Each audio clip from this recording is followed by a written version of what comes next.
Dalam nama Bapa dan Putra dan Roh Kudus. Amin. Allah Bapa di surga, kami mengucap syukur bahwa Kau perkenalkan dirimu sebagai Bapa oleh Putramu Yesus Kristus. Dan Yesus akan membawa kami kepada Bapa. Terima kasih atas anugerah yang besar ini. Semoga kami menyelami misteri Tritunggal ini dengan sebaik mungkin. Kirimkanlah Roh Kudus-Mu ke dalam hati pikiran kami, sehingga kami sungguh-sungguh merasakan dan mengalami Engkau sebagai Bapa. Terpujilah nama-Mu kini dan sepanjang masa. Amin. Bapa, Putra, dan Roh Kudus. Amin. Saudara, pada tanggal 10 Mei 2020 hari Minggu, bacaan Injil adalah bacaan yang sudah dibacakan beberapa hari sebelumnya, ya, dalam minggu ini. Dari Jumat, Sabtu, Kamis, Jumat, Sabtu itu bicara tentang bacaan yang secara keseluruhan diulang lagi dalam bacaan ini. Saudara, semakin saya merasakan dan melihat, mengalami, membaca ulang teks ini, saya sungguh-sungguh sekali lagi merasa terhibur, merasa dikuatkan, merasa di-encourage, didorong, dikuatkan sungguh-sungguh, ya, oleh Tuhan Yesus. Oleh kenyataan, oleh realitas dan oleh janji Yesus kepada kita. Dalam renungan saya sebelumnya, saya katakan bahwa kita harus bahagia, harus sungguh-sungguh, karena akhir hidup kita itu adalah yang jelas, yang pasti dijanjikan oleh Yesus, gitu loh. Itu berada di rumah Bapa, bersama Bapa, Putra, dan Roh Kudus. Dan ini jaminan kita dalam beriman kepada Yesus. Maka percayalah pada Yesus, ya. Nah, pada renungan kali ini saya mau menekankan bagaimana itu bukan hanya maksudnya secara ekskatologis kita akan mengalami seperti itu ketika iman kita tumbuh. Tapi sebetulnya surga itu bukan hanya tempat. Surga itu adalah pribadi, gitu loh. Artinya apa? Memang pada akhirnya ketika kita beriman seperti itu, kita akan hidup selama-lamanya bersama Bapa karena iman kita. Ini jaminan yang luar biasa bagi kita. Kita akan hidup selama-lamanya, meskipun kamu mati, kamu tetap hidup selama-lamanya. Nah, yang sekali lagi, tapi unsur bagaimana caranya sekarang ini, gitu loh. Surga itu bukanlah tempat, tetapi pribadi Yesus, ya. Jadi intinya adalah bagaimana saya menghayati Yesus itu sebagai pribadi yang dimana, dan Yesus itu akan membawa saya kepada Bapa. Dan itu bukan hanya nanti pada akhirnya, pada waktu kematian, itu adalah puncaknya, ya, kepenuhannya di sana, tetapi sudah dimulai sekarang. Artinya apa? Artinya ketika kita beriman pada Yesus, kita juga beriman kepada Bapa. Kita dibawa masuk dalam hati Bapa. Maka ketika kemudian Filipus bertanya, "Kamu sudah berapa lama bersama aku? Kamu tidak tahu. Ketika kamu melihat aku, kamu melihat Bapa." Jadi ini bukan hanya nanti ketika kita mati, bukan sekarang. Ketika iman saya itu kepada Yesus, itu Yesus yang membawa saya kepada Bapa. Sekali lagi, Yesus mengatakan, aku datang kepadamu, bahkan aku datang kepadamu. Yesus mengatakan, Yesus datang ke dalam hati kita. Dan Yesus membawa kita kepada Bapa. Jadi kata-kata Injil hari ini, dalam Injil Yohanes bab 14 ini, ayat 1-12 ini, sungguh jadi Yesus datang kepadaku dan membawa aku kepada Bapa. Coba perhatikan. Sungguh-sungguh bahwa Yesus yang bekerja dalam diri kita. Ya. Yang diminta pada kita apa sebetulnya? Sebetulnya kalau mau jujur, keterbukaan. Bukalah hati kita. Izinkan kita untuk dimasuki oleh Yesus. Ya. Yesus datang kepadaku dan membawa aku kepada Bapa. Coba lihat. Berada dalam pangkuan Bapa. Maka Yesus mengatakan, jangan gelisah hatimu. Jangan gelisah hatimu. Nah, ini realitas yang sebetulnya sudah ada dalam, sekali lagi, ini realitas yang sudah ada dalam diri kita. Poinnya adalah bahwa kita harus menemukan itu, gitu loh. Mutiara itu sudah ada di dalam diri kita. Emas itu sudah ada di dalam diri kita.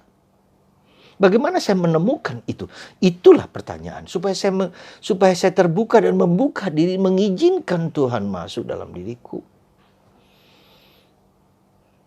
Enggak segampang itu.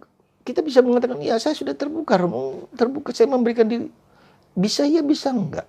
Tergantung kita merasakan. Nah, ya, kalau saya sudah membuka diri, itu apa indikasinya? Indikasinya adalah damai. Damai yang kuberikan tidak dapat diambil dari dunia.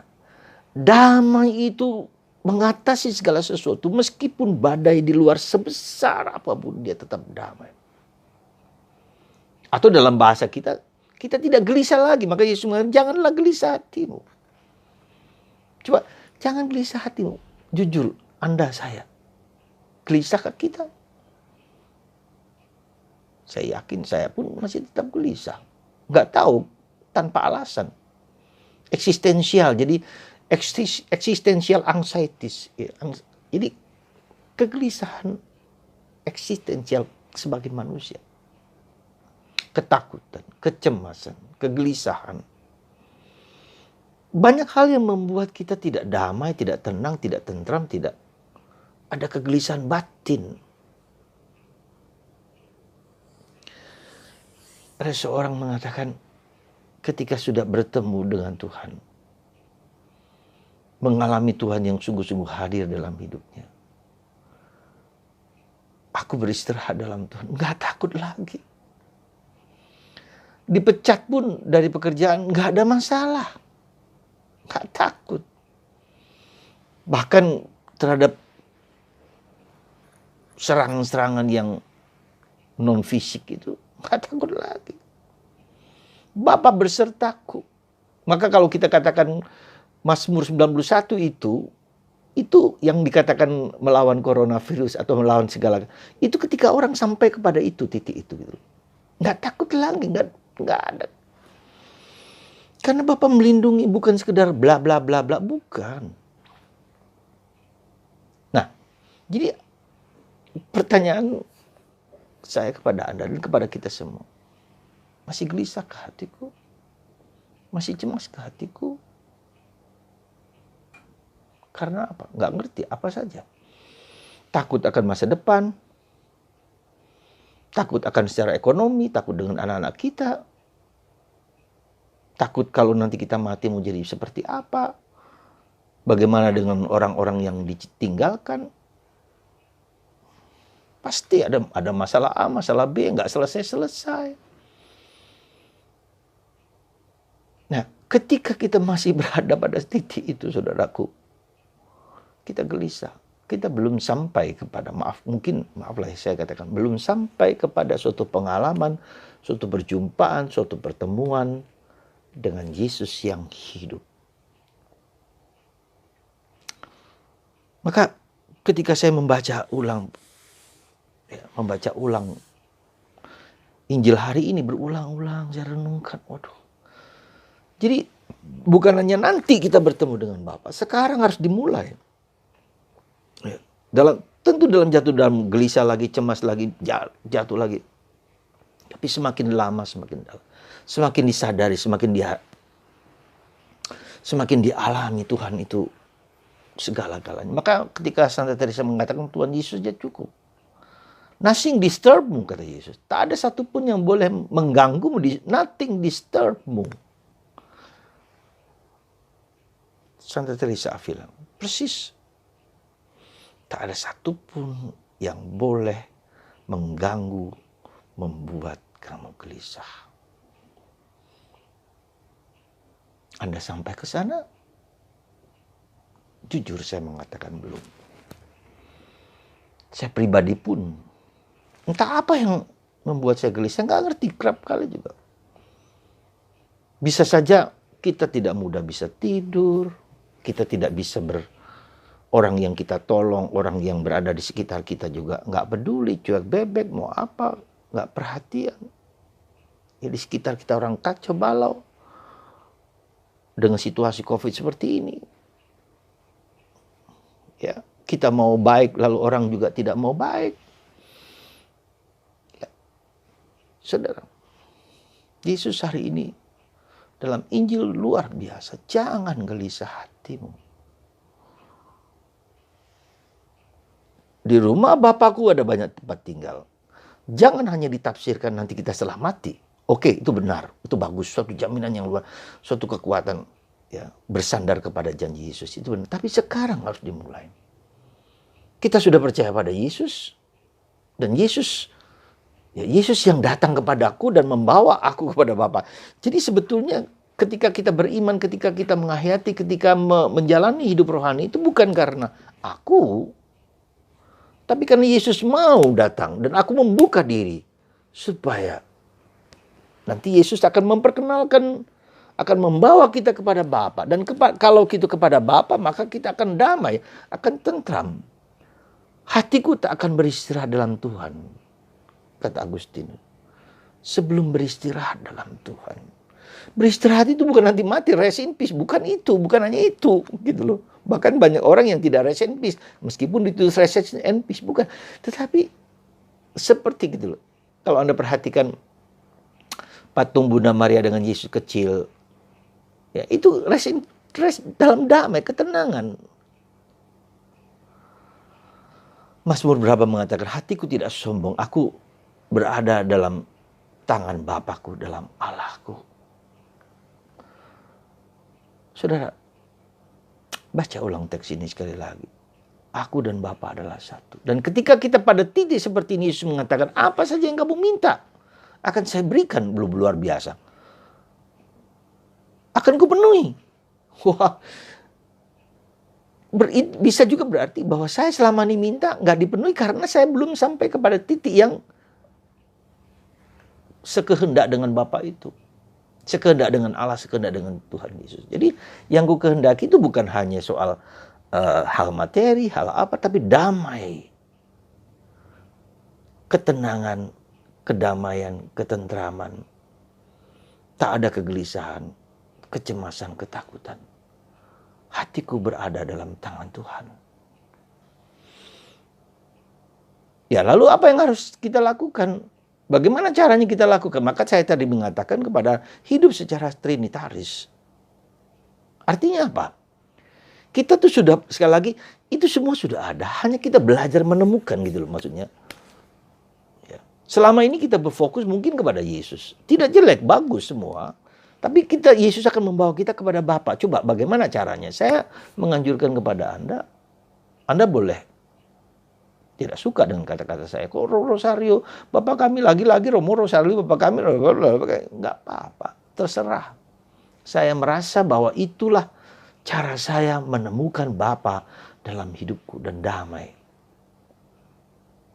Sering ketika saya merasa gelisah, merasa cemas, Yesus bilang, ngapain kamu cemas? Bapak akan menyelesaikan. Aku berada dalam Bapak. Ya sudah, datang lagi terus. Karena Bapak. Aku berada dalam tangan Bapakku dan tangan ibuku. Seperti Bunda Maria. Seperti Bapak.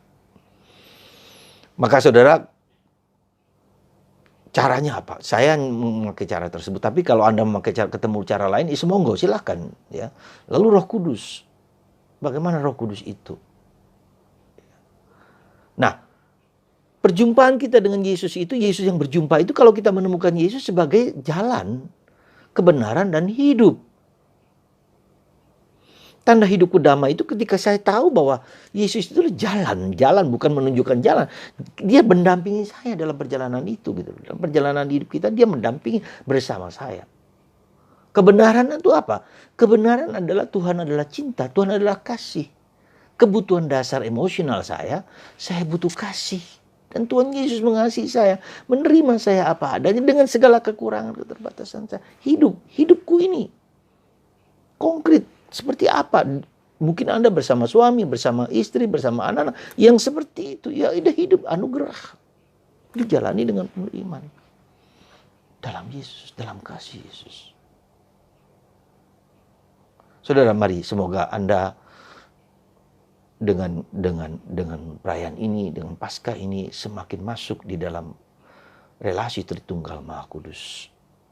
Menemukan, bukan hanya tahu ada, tapi menemukan Yesus, menemukan Bapa, menemukan Roh Kudus. Dan tandanya adalah damai. Ketika Anda tidak damai, boleh Anda bertanya, kenapa? Mungkin kurang. Mungkin, sekarang katakan. Semoga Anda diberikan damai sejati, diberi pengetahuan, pengenalan yang benar akan Allah, Bapa, Putra, dan Roh Kudus. Dan bagi Anda yang sakit, yang menderita, yang mungkin merasa putus asa, percayalah pada janji Yesus.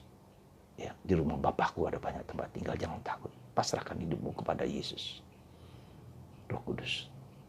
Darah dan air yang telah memancar dari hati kudus Yesus menyembuhkan Anda, menguatkan Anda, meneguhkan Anda, dan menguatkan kita bersama dalam perjalanan hidup kita dalam nama Bapa dan Putra dan Roh Kudus. Amin.